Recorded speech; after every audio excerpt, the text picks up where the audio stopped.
Okay, so I see the number has leveled off, so we get started. So first of all, apologies, but we seem to be having some technical problem with GoToWebinar. The cameras are not working for all of our speakers, so you'll see a set of slides instead. So just in case you're wondering if it's an error on your end, so there seems to be some technical problem with the platform. Anyway, we have everyone present here. So before I hand you over to the panel today, I'll just have a couple of introduction slides. So welcome again to everyone. So today we're going to be talking about the future of QA in contact centers. We have a great panel of speakers lined up. I'm David McGeough. I'm your facilitator today. I'll be handing you over to Ken, our host, and Neris and Neville, who are also on the panel as well. But before we get stuck into that, it's always good to see a breakdown of who's actually connecting today. So we've had over 250 registrations for the webinar, which is phenomenal, especially for this time of year. It's nice to see where people are dialing in from. So we typically see most of our folks dialing in from the UK and the US, as you can see represented there. Hopefully you're not colorblind like me. And then the likes of Ireland and Canada. Obviously we are Irish based, but we've lots of customers based around Dublin and surrounding counties. And in terms of the industries, it's always good to see that the likes of financial services, technology, education, healthcare, retail, a lot of the sweet spot industries that we focus on, a lot of our customer base and also a lot of our prospects are based in those industries as well. So it's good to see that. So hopefully that's helpful to give you an understanding of who else is joining today.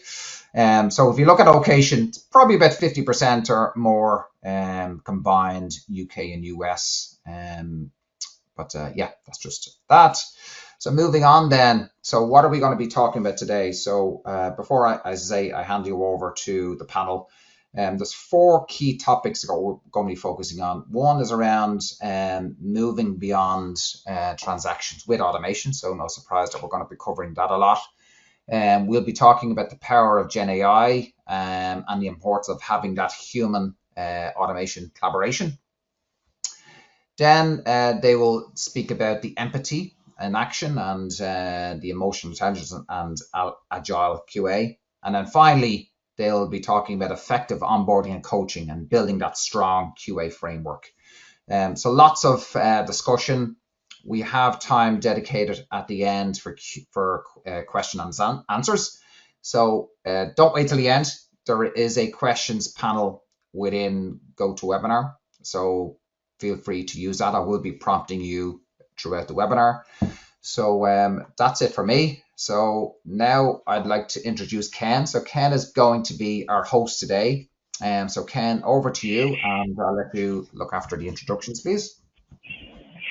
Thanks very much, David, and welcome everybody to today's webinar. My name is Ken. As you can clearly see from the slide, I'm going to be the host today as we delve into the key trends shaping the future of quality assurance in customer experience.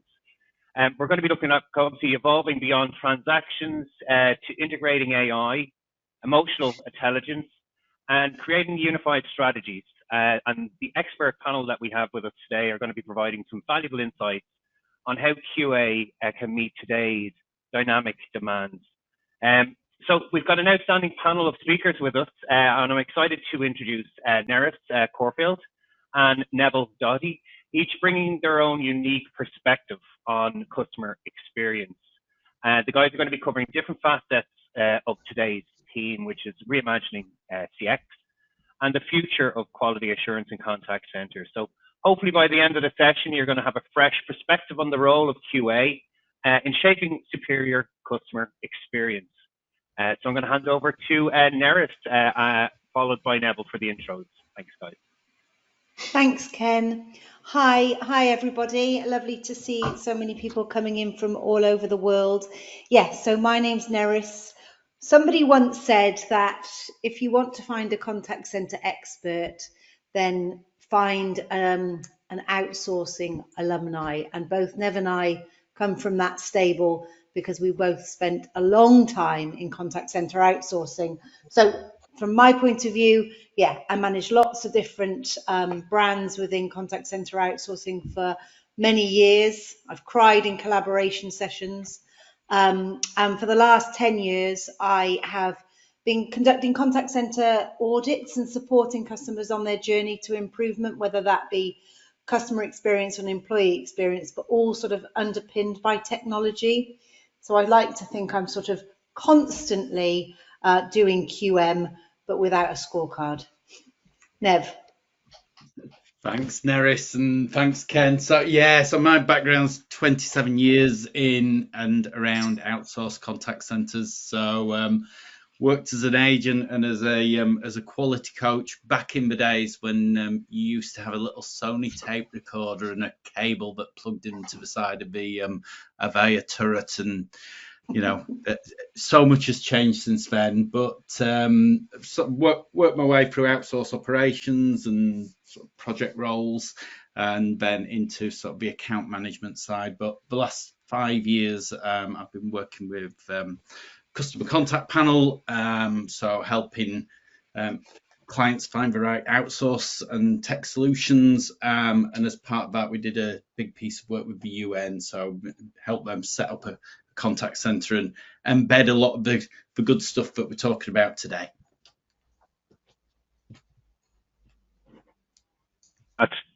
That's great. Thank you very much, guys, for the intros. So we'll kick off into our first topic, which is experience-driven QA and moving just beyond those transactions with automation. I suppose it's going to allow us to, take care of a lot of those repetitive tasks, allow the team focus on enhancing the entire customer journey. So the panelists, both Neris and Neville, are going to be sharing some insights on how companies can move beyond just measuring the transactional metrics to understanding the emotional and experiential impact of customer interactions. So we'll be exploring how QA teams can adapt to this evolution and play a key role in enhancing the overall customer experience. So we might just kick off with yourself. Over to you, Neris. Yeah, thanks, Ken. I think this is a real pivotal moment within the role of QA and what the part that they play within improving the customer experience. I think really historically it's all been a very much a functional department predominantly that is doing the binary, did they follow the script, were the basics covered, was there adherence? And because a lot of that is now being automated and you can be assured of a lot of all of that, that means that the QA can become coaching and they can really think about the emotional tone of the conversation and how they truly give a personalized experience to the advisor. So everybody talks about offering a personalized experience for the customer, which is emblematic of this is excellent customer experience. But actually, this shift also means that QAs can become coaches, and that means they can personalize to the tone of the agent, because let's face it, we don't want sausage factory conversations. What we want is those advisors to amplify the bits that are really brilliant about them and their communication style and how they can make the customer feel valued and heard and seen. So I think it's a really, really exciting time for quality, because it's becoming that central point that the business should be looking to and saying, where are we going to be driving improvements from? Tell us the RMI from what the automated QA systems are showing us, but also tell us where we're able to reduce points of friction, enhance those customer experiences, become much more personalized and deliver a superior experience. So I think it's extremely exciting at the moment. And I think part of that's because you've got that volume of data, isn't it, as well? Because how can any organization in days of old, if you like, say that we always said, oh, we take quality so seriously, and yet we were doing the old, oh, we're listening to 1 call per agent per month. And by the time you get to feed it back, the agents dealt with a load of other stuff, and you're saying, can you remember this one? So I think that automation makes it possible to get beyond the individual transactions, doesn't it? And I think that's probably a key point that we've reached.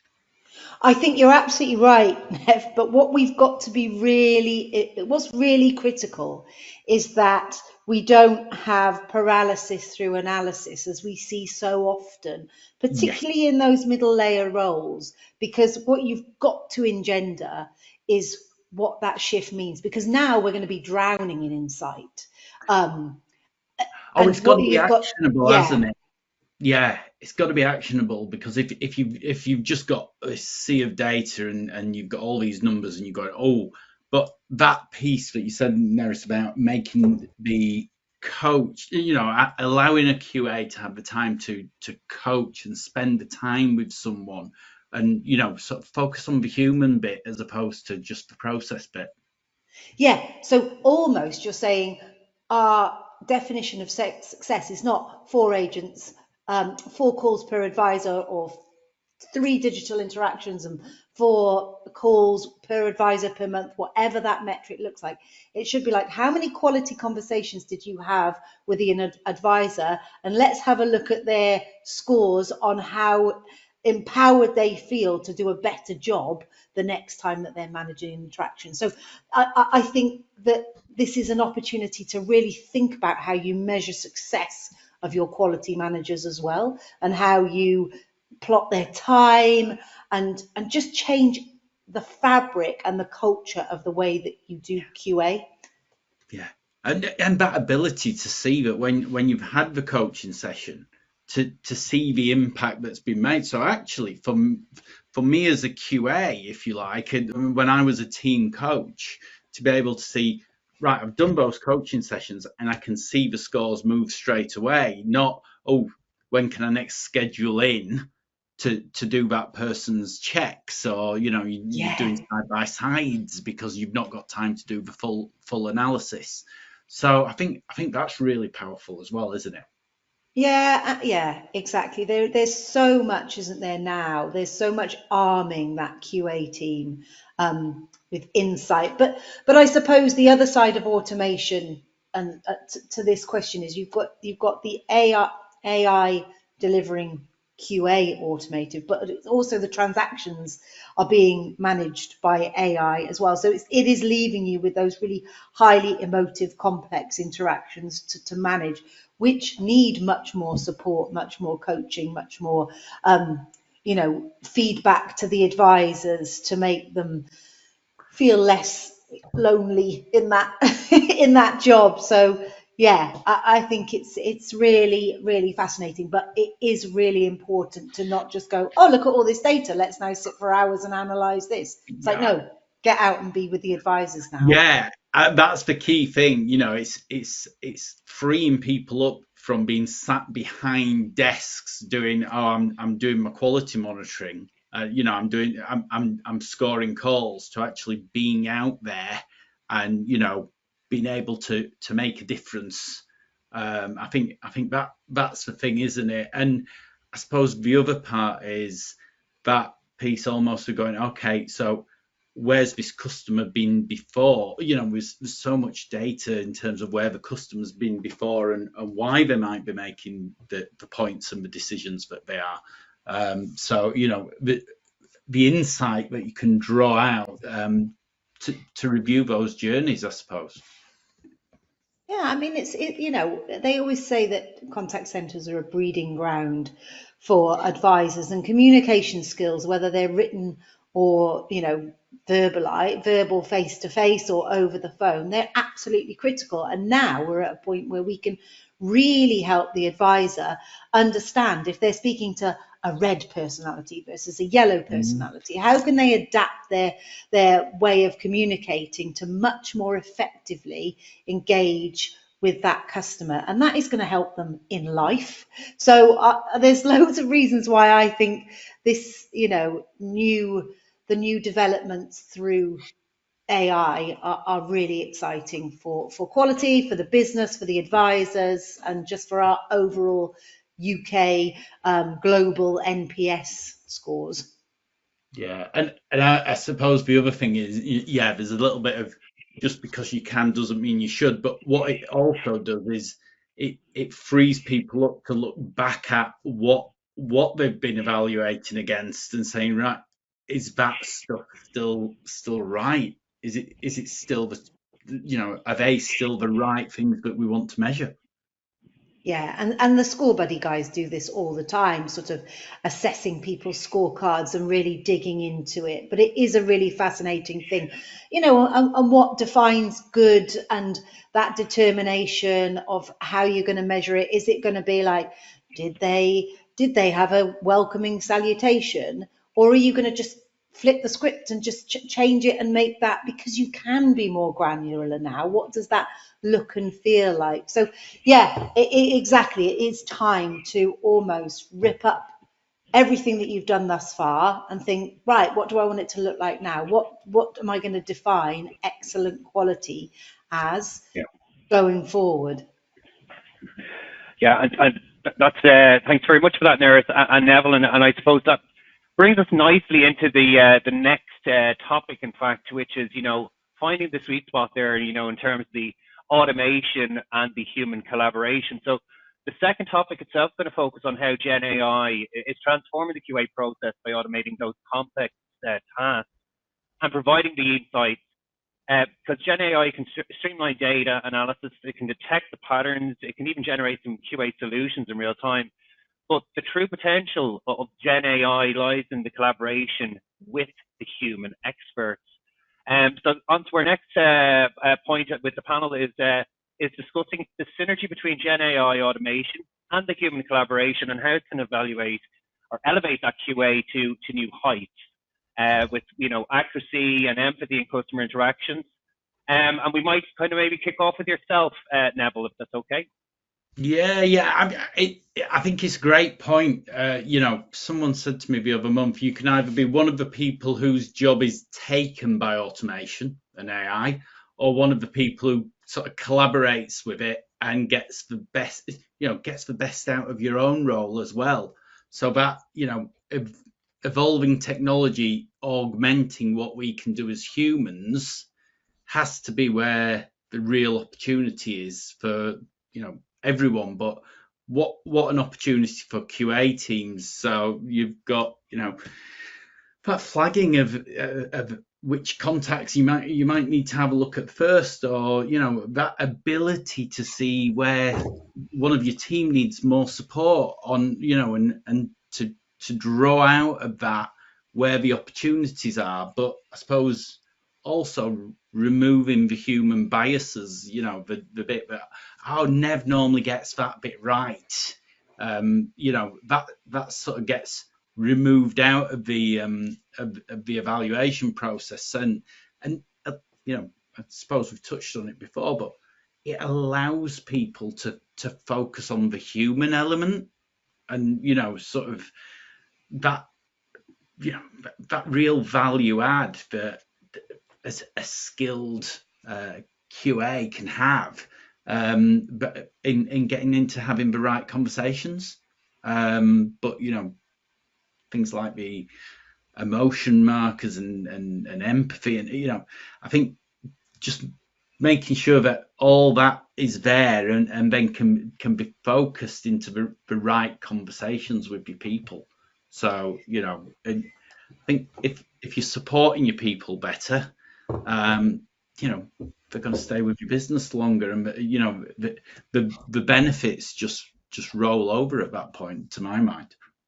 Yeah, no, I totally agree, and I will come back to this question, the specific question, but just on that point, I think we're really seeing evidence that there's a correlation with improved and more effective QA and the propensity for advisors to either leave, so affect your attrition levels, or be not well and so affect your shrinkage levels. I think if they're feeling better supported and enabled in their role, then they are more likely to stay and to be in the office at the time that you want them, or on the phones, or managing the interactions at the time you want them to.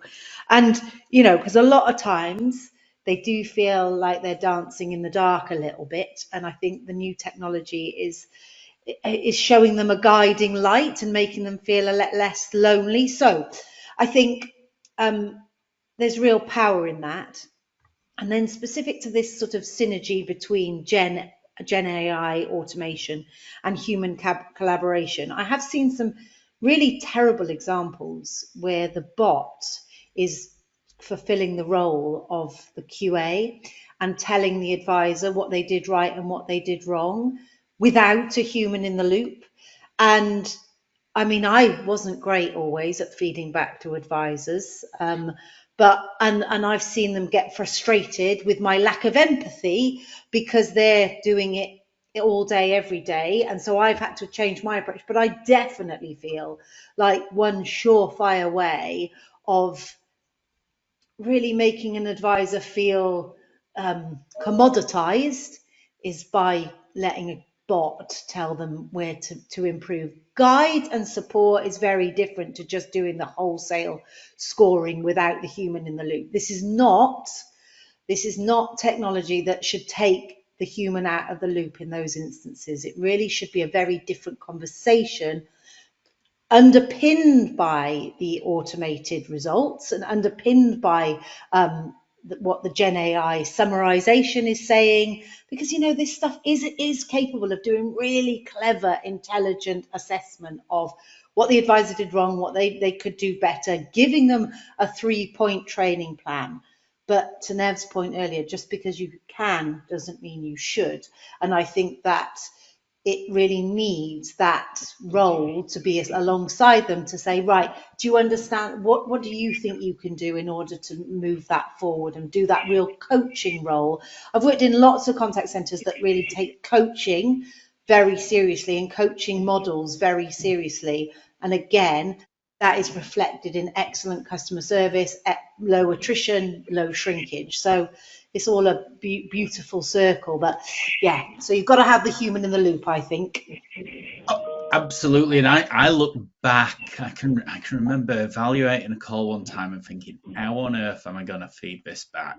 Because it was awful. It just wasn't great. And I suppose these days somebody might think, oh, I'll just let the bot feed that back.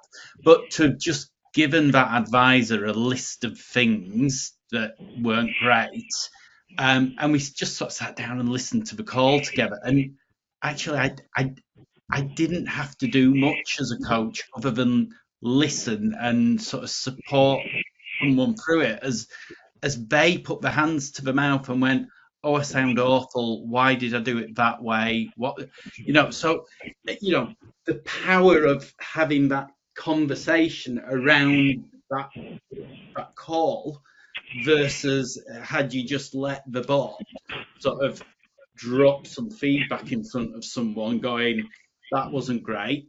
What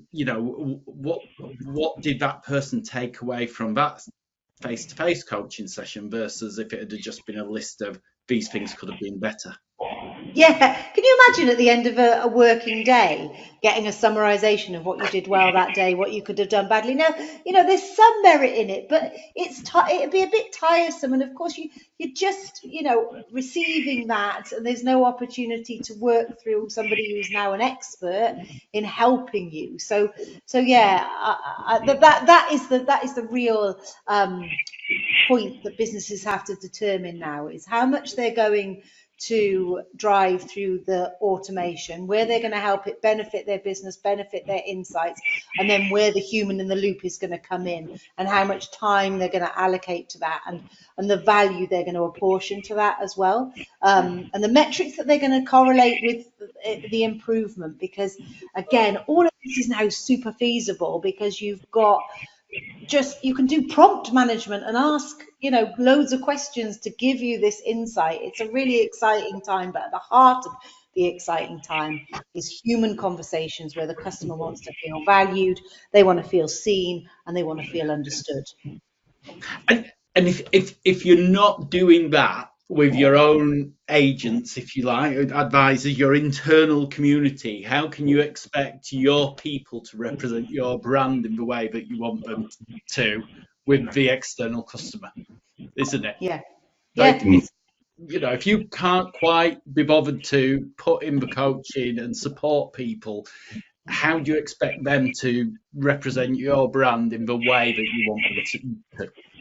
Yes. Yeah, exactly. This technology isn't about cutting heads. This is about giving oxygen to be less transactional in your approach to quality. It's about really repurposing that function and going, actually, this should be our central fusion point of where customer experience is defined, what our business defines as good, bad, effective, superior customer experience. And to be honest, I go into very different businesses whose definition of what is acceptable and what is exceptional are very different. And of course, collaboration sessions is where all of that gets unearthed. So this is about giving oxygen to a new approach to quality.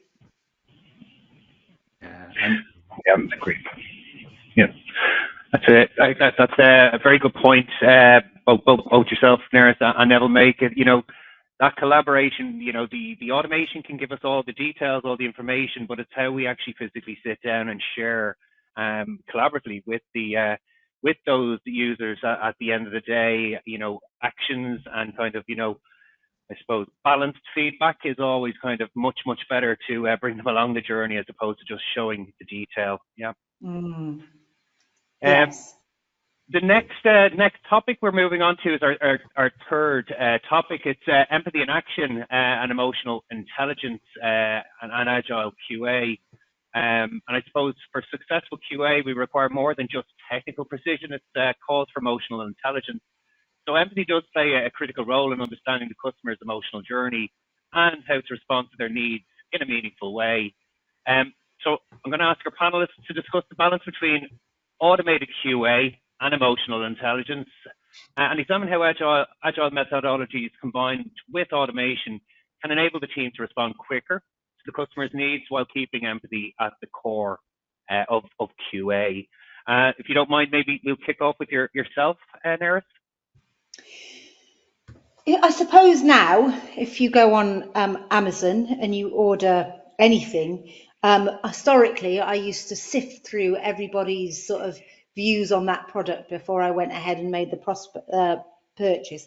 Now, AI gives me an overarching view. Most customers said that it was very good quality and they really liked the color, blah, blah, blah. So it's aggregated that, and now I don't have to sift through all of the detail and determine what Dora from Devon thought versus, Keith from Kenilworth. I don't even know if that's a place.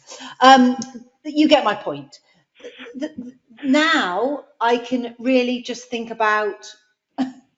So that's the scenario that the QAs face now. So what they've got to understand is, right, I've come away from hard skills and understanding hard skills, and I've come away from adherence and didn't they do the verbatim. Now I've got to understand emotional intelligence, and the empathic customer experience isn't as easy as that phrase might suggest it is, because as they will have seen time and again, out of nowhere, suddenly the customer is elevated and escalated because they're not feeling heard and understood. So I'm going to put you on hold for a second, Mr. Customer, as a standard script. The customer hears it as a script.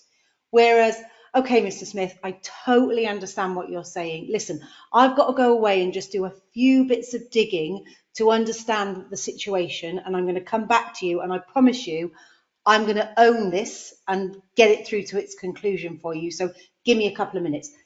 Very different experience that the customer's feeling and hearing. So, that to me is where that shift between did they, didn't they, binary, empathy, just sort of, to real, true empathic, highly personalized experiences can start to be shaped with advisors, and advisors can understand the bits that they can leverage to de-escalate when the customers, which invariably do come in quite cross, how they can de-escalate, diffuse situations, take ownership, and do that with the art of really good communication. So to me, we're coming away from that, binary, and we're into the world of EQ, but you have to understand different personality types, different levers in order to be able to do that effectively. So it's a great opportunity as well for team leaders to start understanding Myers-Briggs, all of those things that are very similar to that. It's all very lovely psychology. But the thing is, emotional intelligence for me is so underrated, and my brother-in-law is a fantastic astrophysicist. Getting him to have a conversation with someone in a contact center to find out a piece of information is near on impossible. And it's just how he's wired. And so it's a really important skill, but it's a really difficult skill to train. And I think, and us as customers are such complex beings. So something that on one level to me as a customer might be of little significance one day, the day after, because a number of other things have happened in my life that day, I might have a completely irrational response to it. So then if I've got to call somebody or do a chat session with someone to get it resolved, my tolerance might be very different. Or one day I might want to self-serve, the day after I might want to do the exact same thing, but by speaking to someone. And we do put a lot, there's a lot of responsibility on advisors to have these conversations. So I think freeing them up to focus on the emotional intelligence piece, because there's automation done, and freeing up the QA team to spend more time with people talking about the actual the empathy and the softer skills, so to speak. I think it's back to your point at the start, Nerys. The opportunity at the moment is fantastic, and I think it could make so many roles so much more fulfilling for people. Yeah, exactly that. You're interacting with people all the time, aren't you? And sometimes, and I think when you're at that front line, and I sit next to advisors all the time, handling very different calls. I was crying with an advisor a couple of weeks ago in a financial services environment, which is, I've never done that before, but it called for it because it was such an emotive call. And that's the reality of what happens in these call centers. They are dealing with very distressed people sometimes. And even if it seems like a pretty, if you're ringing, I don't know, a retailer because something hasn't arrived, or for that person at that time, for whatever reason, the context of their life is absolutely critical. So EQ, but the reality is, you can use your QA and your coaching, but you've also got to think of a business. How do I recruit for that? How do I train for that? How do I onboard it? I'm seeing some really great things in contact centers now where they're using synthetic conversations of all different levels and extremes and different vulnerability pointers in the training rooms, so that the advisors, once they go onto the calling floors, are much better armed because they've had trial conversations with a myriad of different customers, especially if they haven't ever been in a call center, contact center before and been on the phones. That's a really valuable tool. So EQ is becoming absolutely front and center of the, bit in recruitment that you've got to try and look for, and what we want and need from our advisors now. Then the QA supports all of the rest of it. But I think that agile QA approach as well, where you can, you've got the capacity to modify what you're doing for people who are at the different stages in the careers. I think that that has so many benefits as well. And back in the day, we used to, oh well, they're new, so we're gonna do more checks on them. But I think it's just how you can take it to the next level as well now, isn't it? In terms of what's available for some self-learning if somebody's further on in the journey. The possibilities that are there, I think it's just great. Contact centres are QMing now thousands of calls by lunchtime. I mean, Yeah. that is crazy. And now they've got to decide, well, what am I going to do with that intelligence? Because whereby before, you were arguing all the time with the support functions that were creating the failure demand, now you've got huge swathes of statistical evidence to show not just the intent that has been created through that failure demand, but the negative sentiment that is creating. And try as they might, advisors can't take ownership they have to try and take ownership for upstream failure, but it doesn't really wash because they can't help what's written on the website, what's been sent out, the fact that the delivery team, they've just got to try and manage that situation as best they could with as much emotional intelligence as they can, owning that situation and giving that customer assurance that it is going to be dealt with. But the reality is now all that MI is available for the business to go, oh, I totally get it now, contact center. Yeah, I can see we're causing you a problem. So that then again creates very different conversations where value can be had. Ultimately, in the next 6 to 8 months, we're going to be in a situation who you would love to think where we have tackled a lot of this rubbish that comes into contact centres that is a consequence of failure demand, and we are left with those customers that really need help and support, and where there's a conversation to be had, and ideally brand equity to have been gained and also value to have been exchanged in those interactions, whether they be voice or digital, because obviously at the moment predominantly we're thinking about voice interactions, but the QM tool is also being able to measure and manage effectively those digital interactions as well. So again, exciting times for customer experience globally. Absolutely. Totally.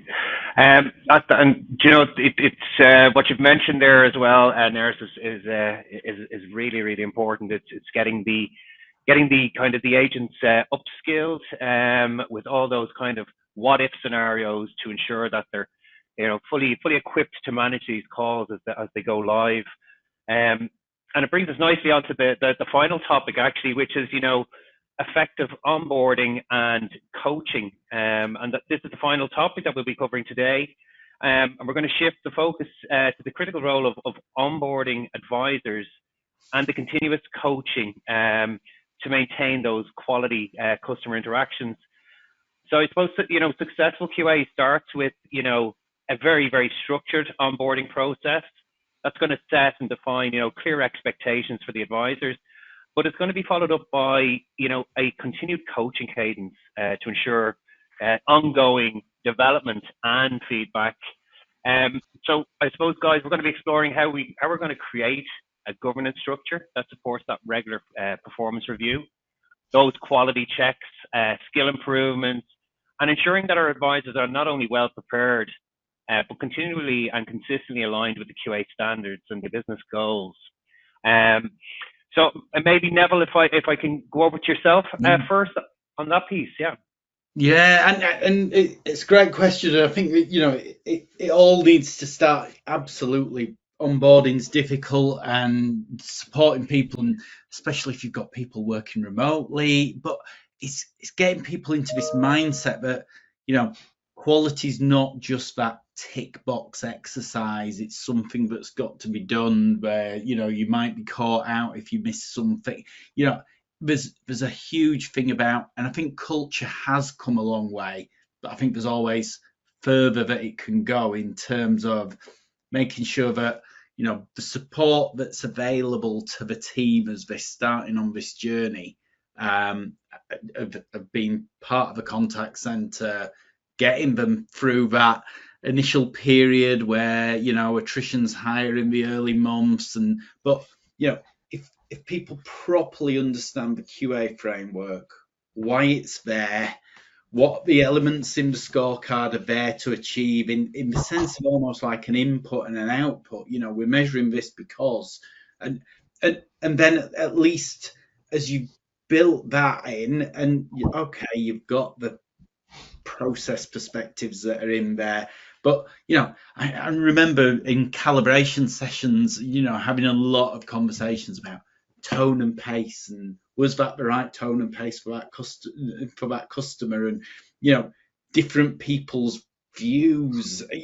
So you've so many moving parts, but I think making sure that there's that consistent feedback that's received by your team, and that it's not just on the 2-minute calls, because we can get through those quicker because we've got a lot of QA to do, and I'm having to do them all manually. So actually you're getting now a much better, or the opportunities now to have a much better sample across your entire contact base, if you like. So you're looking at all of the contacts that are coming in, and to Neris's point, the amount of QA that's done before lunchtime versus what used to take a full month is just it's just crazy. But I think people being able to see how they're doing against the average, but as we've said, making sure that they know they're getting that coaching and support, and that it's not going to get pulled because service levels are in a bad place.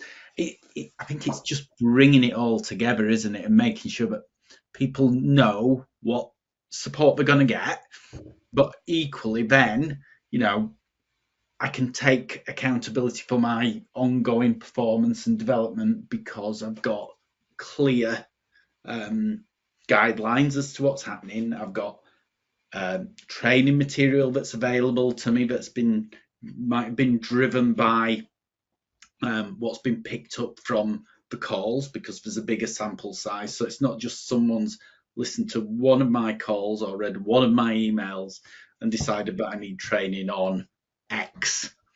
So I think it's giving more structure. Yeah, and I think we've come from a world as well, and I often go into, it doesn't matter if you've got build plans constantly of 12 new advisors coming on pretty consistently, or you're backfilling a couple of advisors every now and again. Onboarding is part of what happens in pretty much every contact center, right? And I think people get into a treadmill of how to do that, and sometimes it takes that question of, well, why are you doing it like that, and let's try and think about how we could do it a little bit differently for better effect. And I think Scorebuddy could lead the way in this, but it should be called QX, right? Because that's what we're working to now, is a quality experience framework. That's what we should be thinking about and focusing on. And to Neville's point earlier, it's about the why. It's not telling them this is what it looks like. I think scorecards, could be, did the customer feel understood? Did they feel heard? Did they feel valued? Did they go away understanding what was going to happen next? You could net it down to that. But of course, and then as a human, and let the auto QA do the rest of it. But the key is getting them on board. And we don't mean onboarding, we mean getting them on board, understanding the rationale for why that business needs those interactions to happen. How does it deliver holistically? Because yes, the contact center is predominantly in Ireland, but in this instance, it needs to be, marketing need to come in and say, right guys, it's really important to us because of X. Financial services, the financial director should come in and explain why it's important to them for quality interactions to happen, and the sales guy, the whole business should be very much part of helping the advisors understand the critical part they have to play in supporting customers in their quality experience, and therefore why these checks and measures and frameworks are in place. And it's not then just a case of them being the recipients of then that process. They should also continue to be very engaged in that process and be part of those calibration sessions, but also be part of an ongoing QX improvement framework that says, right, I'm a super user, or I'm a super agent, or do you know what? I'm just a grad bay advisor, and I've been asked to come in and give my experiences of how I feel about the process that I've undertaken thus far. So there needs to be some real insight being gained from the advisors as well, not just us telling them, well, this is what it's going to be like. It's a real collaboration, I think, is really critical in that effective onboarding of a strong QX framework. I really love that idea. That part of everybody's responsible for quality, and everybody's bought into the quality. Therefore, having that wider business engagement with the team, saying, all right, it's important to me because, and therefore then it should open up the door that there's a two-way street in terms of saying, you're making it hard for our customers that I was speaking to, because exactly, it's what it's all about, isn't it? And I used to love, even as an account director, going in and spending time with the new starters, and just sort of saying hello, saying what my role was, but actually sort of reinforcing with them how they were the most important people in the business, because they were speaking to the customers. Yeah. Sorry, go on, Ken. No, I shouldn't say anything actually. Sorry, I thought we were nearly at time. Yeah, no, it's still level going. But no, I really love the idea of that the collaborative approach. It should be two-way. It should be kind of feedback from, in terms of, how do you find that, what's working well, and in terms of how we actually kind of solidify that, communication and that coaching framework. Obviously, feedback from the front line is going to determine how you should actually continue to roll it out. And the more engaged you get the agents and all the rest at the outset, the more you're going to obviously bring them along the journey, and it's more inclusive. They are brand ambassadors at the end of the day. And I do love that part of, seeing the whole business take a little bit of ownership and responsibility for QA and get involved in the QA process. That was absolutely fantastic, guys. Really insightful pieces throughout those general topics. I don't know, Neville, did you have anything else you wanted to finish off with there? I think we cut across you there at the last part. No, I think it's just that whole piece around empowering your people, but making sure that you're giving them the support, and that's where it comes from, really. And I think for me, as managers within a business or a contact center, it's almost like there's a responsibility. Yes, there's a load of data there, but we need to make sure we're using the learnings from the agents, advisors that have gone before, to make the life of those who are joining now easier as well. So I think that's part of the responsibility we've all got. Yep, absolutely. Continued evolution. Yeah, absolutely. So look, guys, once again, Neville and Neris, absolutely fantastic. Some fantastic information and insights coming through on those topics there. We're just moving into Q&A.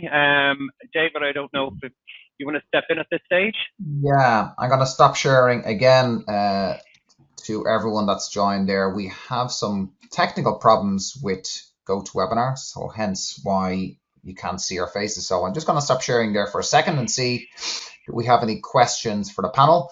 Gary Nero from Web Africa, our good friend, I think it's more of a comment. So thank you, panel. This session was really insightful, very richful. I appreciate your knowledge and sharing. Thanks, Gary.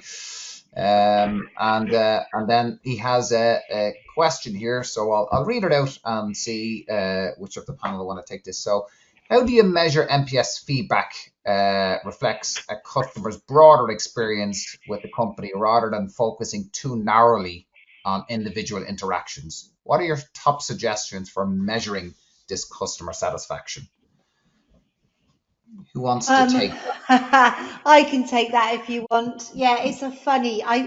Look. I don't want to upset Frederick Reichheld, the inceptor of NPS, but it feels now like asking customers for their thoughts on their interaction with the customer services teams is going to become void soon, because we're going to have so much insight into their sentiment specific to that interaction.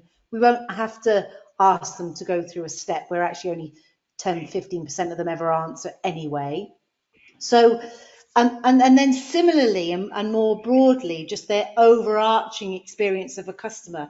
There should be so many indicators about how well you've retained them, from the digital teams, and how long people are staying, and how basket drop. There's so much intelligence that you can be gained without explicitly having to get the customer to go through the onerous steps for you to find out if they like you or not. You should know that now. We've got enough intelligence to maybe determine that.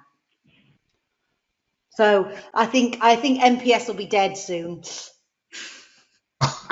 I'm with you. I'm absolutely with you. Yeah, it feels like it's not a question that should need to be asked. And yeah, in the past when we've had clients who really wanted it to be asked, it's so hard to unpick overall brand sentiment, individual interaction, or even if it is a specific interaction, the score that I've seen really poor score, listened to the call and gone, that was a fantastic call. The trouble was the customer didn't agree with the process, if you like, and there was no way for the agent to break the process. And they explained it perfectly. But the agent was almost getting the poor, the X by the side of the name for something that they couldn't change. So I think you're right. And so often it's the indicator that sits in the board pack at the C-suite level, Nev. Like you say, it's a sort of, it's almost an arbitrary figure that people want to say, well, this is my benchmark, this is how I compare against my counterparts in utilities or finance or what have you, because I've got a 36 and they've only got a 32 or what have you. But the reality is there are so many contributing factors to it. It is hard. And even a TNPS, a post interaction CSAT survey, has so many contributing factors as to whether they did or didn't. And because you're not getting that much depth from the customers, because you only get a certain amount, 15% is good. Well, is that a representative sample really? And certainly when you net it back to an individual agent and they're only getting a couple. Look, I just think there's enough going on with speech to text translation, interaction analytics, real-time sentiment. It just doesn't feel like something businesses are going to have to do. And the board are just going to have to then take whatever that aggregated view of positive sentiment, negative sentiment, and where the actionable changes that they can affect, will take place. So, yeah, that's my view on NPS. Great, thanks. Great answer. Thanks, Gary, for that question again. He just said he loved the answer. So I assume it was right, Neris, and no, that's great. There's no more questions from the panel, and we've about 5 minutes left. Before we wrap up, I'll offer you, Neris or Neville, any kind of takeaway, anything to leave the audience with before we do the final wrap up. I guess my wrap up is that I have judged best quality teams, and they always sit within that support function. And I think there's now an opportunity for them to become much more than a support function, as in much more within the fabric of driving continuous customer experience improvement and hooking into those other teams. So I think it's time for businesses to really think about the role, the technology, available to them and how they can completely reimagine what has thus far been a bit of a tick box exercise. I Great, think thanks. And Neville? I think that absolutely nails it, Neris. I think it's that whole piece around, everybody's got that responsibility for quality. Don't just leave it with the guys who are sat on the front line. Make sure you're supporting them, but make sure that everybody's bought into those improvements. And I think that aligns with making quality part of your fabric. Yeah. Great advice, both. Yeah. Thanks very much for that. So yeah, we'll leave it at that for 4 minutes early, which is great. Give everyone 4 minutes back. So again, thanks, Neris. Thanks, Neville. Really appreciate your input and your expertise, as usual. Thanks, Ken, for driving the presentation and for hosting us today. And thanks for everyone else for joining. I hope you found it really useful. Apologies again for the no cameras today. It's unfortunately it's out of our control, and the recording will be available very shortly. So have a great end of day or start of day or middle of day, and hopefully see you on the next webinar, our final one this year at the start of December for our annual 2025 predictions. So looking forward to that one. So thanks again and have a good one. Bye bye.